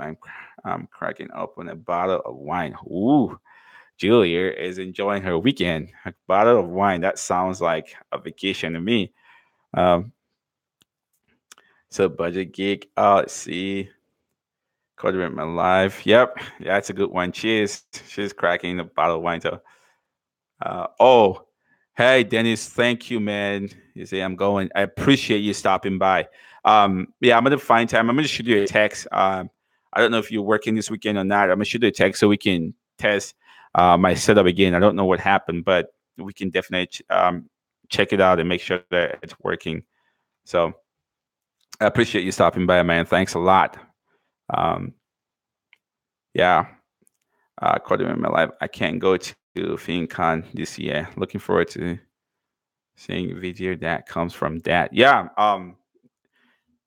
I think last year was my first year to go to FinCon, Caitlin, and it was incredible. So and I went. I mean, first year I was more like a fanboy because I'm walking around like, oh, look at this person, look at this person, look at this person. I'm like, just I wanted to say hi to everybody. So this year I'll go with more of a strategy so I can get the most out of my my stay in Orlando.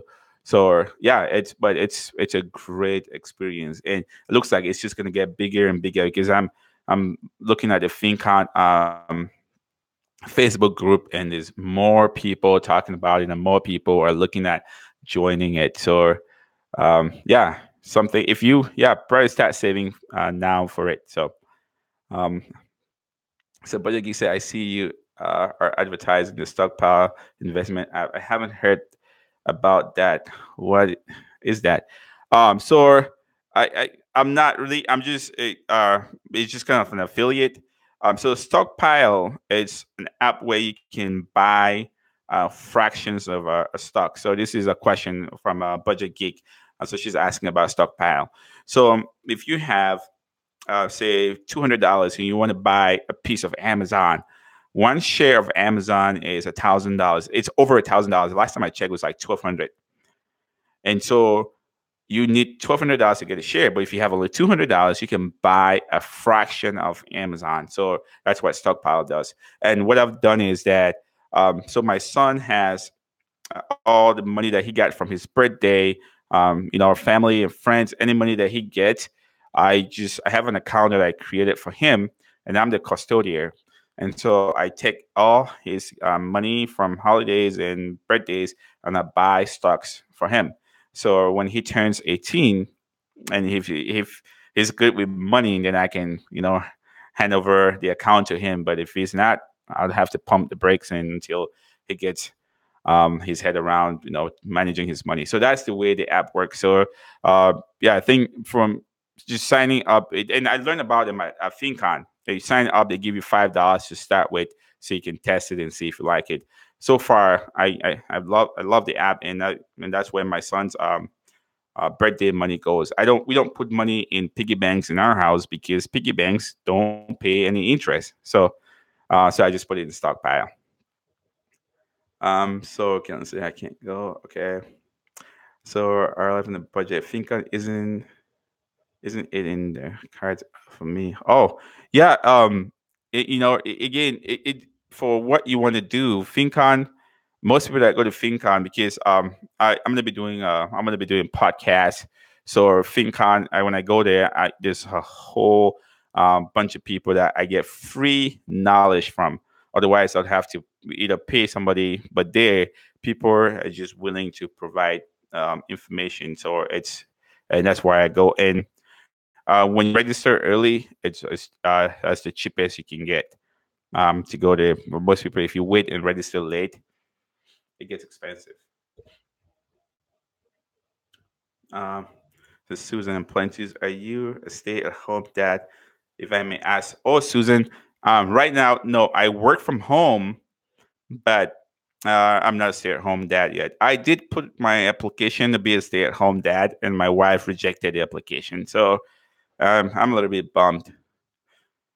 Yeah, I tried. I wanted to be a stay-at-home dad, and my wife said no. She rejected my application. So I would have to try again. Maybe I did something wrong. So I'm going to try applying again and see. Hopefully, she can approve me.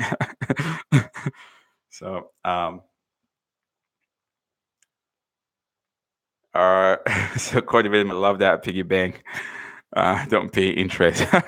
Yes, they don't pay interest. And so there's no way I can put money in a piggy bank in my house, or my kids will grow up knowing that piggy banks don't pay interest. I'm going to try to get to FinCon. That's Julia. So Julia said she's going to try to get to FinCon. It's smart to invest. Yeah, your son's money. Yeah, that's the way. And so that's part of the way I'm trying to help him grow and learn some of the things that I didn't know growing up. So I'm trying to give him the opportunity to be better with his money from the get go. So hopefully, he takes the lessons that I'm teaching him and, grow up and not get into debt and try to work his way out like I did. So I'm hoping that he learns from my mistakes because that's the main objective. If I made those mistakes and then he follow and make the exact same mistakes, then I failed as a parent, and I don't want to. So as you say, I'll definitely check it out. Yeah, trying to learn as much as I can about investing. Budget Geek, I'm gonna start. I think Money Mom had requested, and I've gotten some other requests too. Just the basic of investing. So I'm gonna do a series here on the channel. It's just the basic of investing because that's where I started. I didn't know anything about the stock market. Trust me. Um, when I first moved here, the stock market was like it didn't even make any sense to me. So I've actually taught myself a lot. So I'm gonna do a series where I'll go from the like the basic understanding of a stock, what a share is, and how you can invest and walk your way up, and then the different ways that you can invest. And they've made it so easy that because back in the days when you buy a stock or a share, they'll give you like a certificate of ownership. They don't do that anymore. You can use your cell phone with just a simple app. You can buy a piece of a company. So I'm gonna do a series here that will help people that are just getting started because that's where I was. And so if I can get that information and help people to get started with investing, I think yeah, it would be a good thing. So Sally is just laughing. So yeah, let's see. Um, Budget Geek said, "Yep, it is intimidating. I'd love to hear your perspective." Yeah, and I'll again, the goal is to try to make it as simple as possible because when somebody starts teaching you, just like, "Hey, go buy stocks." First, like you want to take a step back and even understand what am I buying and why am I buying it. Am I investing for long term or am I investing for short term? So, like those simple basics that you can actually just understand that will help you. So yeah, start look. I think I should start that series here as soon as possible. Um, Maybe in the next 2 weeks, I should get it set up so I can go through and really have kind of like that investing 101 because it's something that I know I had to learn the hard way. So if I can make it easy for somebody that's starting out, by all means, I would definitely be willing to help. So yeah, yeah. Oh, guys, I really appreciate you guys, hanging out with me. And if you have any questions and something that we haven't covered, and this is open book. So, if it's about my journey, my story, anything, yeah, definitely, I'm open. Ask me any questions. If it's about investing, and I can share with you guys what I'm doing. Um, I just did a video too, just showing like our financial picture, how everything is structured. So from just banking all the way down to insurance. And so that video is coming out here pretty soon. You guys can just get a clear picture of how we organize our personal finance from a family standpoint. So I'm going to be sharing that with you guys. So let's see. Sally says, "What risk is involved with investing? There's always risk. So think about it this way: the earlier you start investing, the better for you because the market goes up and down.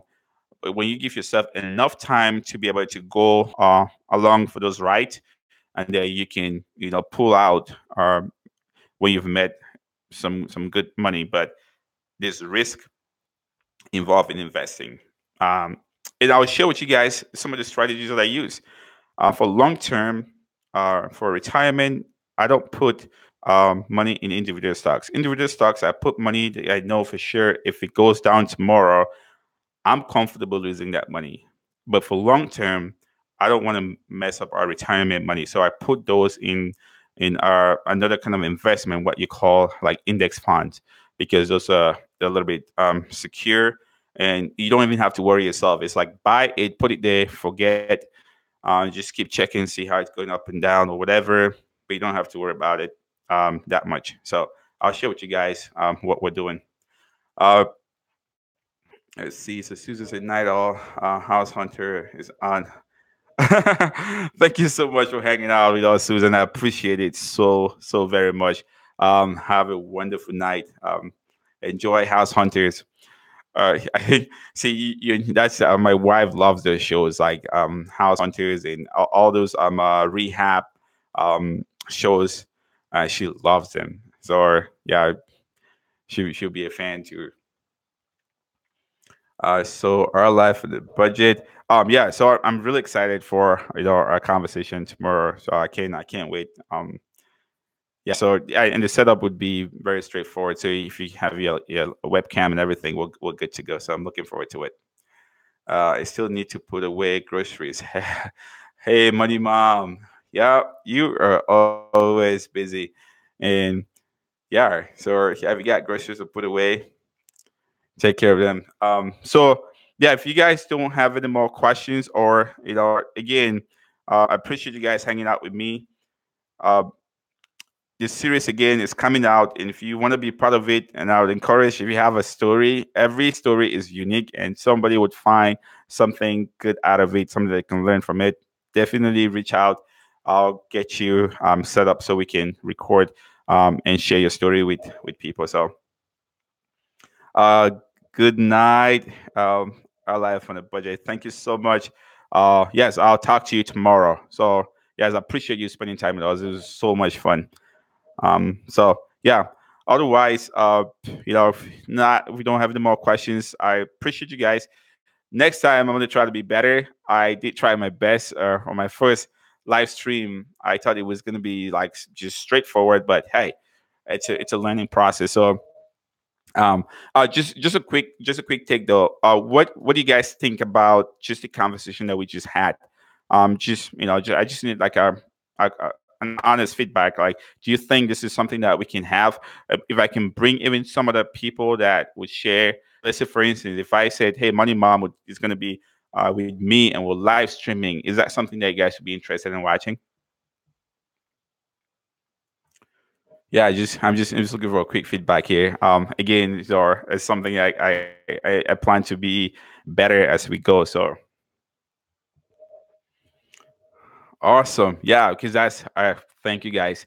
Uh, here we go.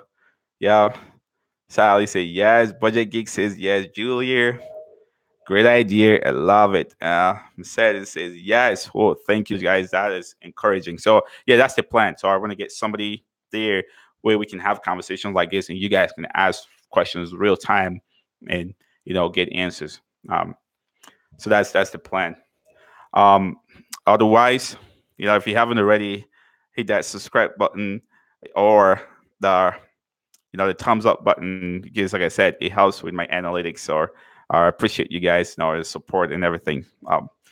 If anything else, there's only one thing left for me to say here: keep crushing that debt, and we'll talk soon. Good night, guys.